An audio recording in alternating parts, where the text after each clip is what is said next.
নমস্কার, আপনারা দেখছেন আজ তাক বাংলা। একেবারে সরাসরি ঘটনাস্থলে পৌঁছেছেন বিজেপি কাউন্সিলর সজল ঘোষ। আমরা একেবারে সজলদার কাছে চলে যাবো। সজলদা, আমরা একটা এরকম অভিযোগ উঠছে যে সংখ্যাটা কলকাতা পুলিশের সিপি তিনি এখানে এসেছিলেন, এসে যে সংখ্যাটা বলছে এখানকার সাধারণ মানুষ বলছে সংখ্যাটা আরো কয়েক গুণ বেশি। কেন এরকম ধামা চাপার দেওয়ার চেষ্টা করা হচ্ছে কেন? এটা তো বোঝা যাচ্ছে না। দেখুন, এই মুহূর্তে আমি এমন কোনো কথা বলবো না যে কথাটা পরে মনে হয় যে আমি কথাটা ভুল বলেছি। লুকোতে আজকের দিনে পারা যায় না। লাশ গায়েব করে দেবে, নদীতে ভাসিয়ে দেবে, এগুলো গল্পে হয়। যে পরিবারের মানুষ মারা যাবে তারা এসে হাহাকার করবে, তারা চেঁচাবে।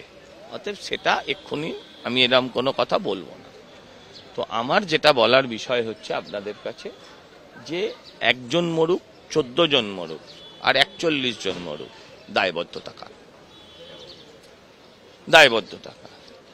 কাশ্মীরের দায়িত্ব নিশ্চয়ই কেন্দ্রীয় সরকারের, সেখানে রাজ্যেরও একটা সরকার আছে, কিন্তু এই দায়বদ্ধতাটা কার? এটাও তো মৃত্যু। এই রাজ্যে আস্ত আস্ত বাড়ি তৈরি হয়ে যাচ্ছে বেআইনি ভাবে, দেখতে পাচ্ছে না। ওদের বক্তব্য হচ্ছে কাশ্মীরে উগ্রপন্থী কি করে ঢুকে পড়ছে। 4 তলা 5 তলা বাড়ি তৈরি হচ্ছে, দেখতে পাচ্ছে না। বেআইনি বার তৈরি হয়ে যাচ্ছে, দেখতে পাচ্ছে না। এই দায়বদ্ধতাটা। এরকম একটা বক্তব্য বলা হচ্ছে, দীঘাতে উৎসবে রাজ্য প্রশাসন ব্যস্ত, অন্য জায়গায় যতটা। প্রধানমন্ত্রী ব্যাপারটা তাই দেখছেন। প্রধানমন্ত্রী ক্ষতি কোনোদিনই পূরণ হবে না, যত টাকাই দিন, যেই দিন। কিন্তু তিনি কনসার্ন। আমার মুখ্যমন্ত্রী কনসার্ন নয়। আমার মুখ্যমন্ত্রী কনসার্ন নয়। তিনি এখন জব করছেন, মা মাটি মানুষের গোত্র দিয়ে পুজো করছেন। হিন্দু ধর্মে এরকম কোন গোত্রের নাম শুনেছ? আপনি আমার ধর্ম না মানতে পারেন, আপনি নাস্তিক হতে পারেন, কিন্তু আমার ধর্ম নিয়ে খেলতে পারেন না। তার এফেক্ট হচ্ছে এগুলো হয়তো। সজলদা, এরকম একটা অভিযোগ উঠছে, দমকল মন্ত্রী সুজিত বসু এরকম একটা অভিযোগ উঠছে, তিনি অনেক দেরিতে এখানে পৌঁছেছে। দমকল মন্ত্রী আসায় কোনো ইস্যু নেই। দমকল কখন এসছে ওটা ইস্যু হওয়া উচিত। দমকল মন্ত্রী আসাটা ইস্যু নয়। উনি কোনো নয়,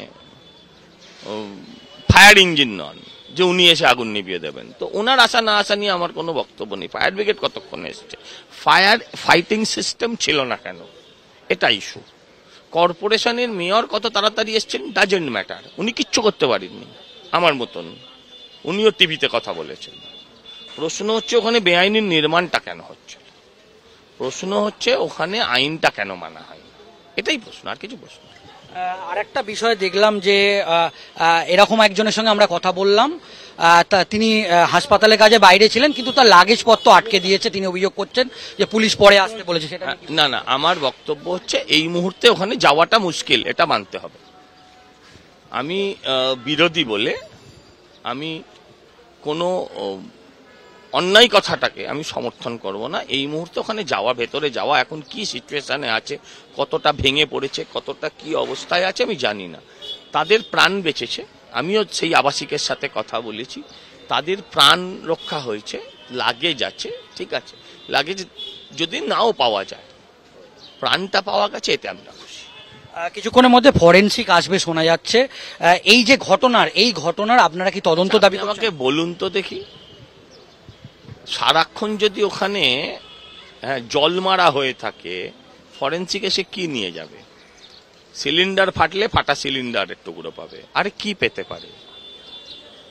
ওই আগুন লাগার পর, ওই জল দেওয়ার পর শর্ট সার্কিট স্বাভাবিক। এবার কোনটা আগে হয়েছিল তাতে কি হবে? মরা ছেলের কুষ্টি বিচার হবে, এছাড়া কি হতে পারে?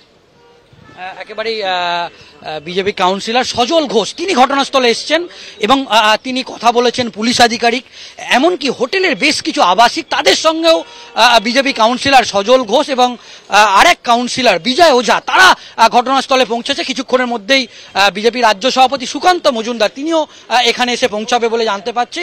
এবং এই মুহূর্তে এখানকার যে পরিস্থিতি, সেই পরিস্থিতি প্রচুর সাধারণ মানুষ তারা ভিড় করেছে। গোটা এলাকাটাকে কলকাতা পুলিশ তারা একেবারে ঘিরে রেখেছে।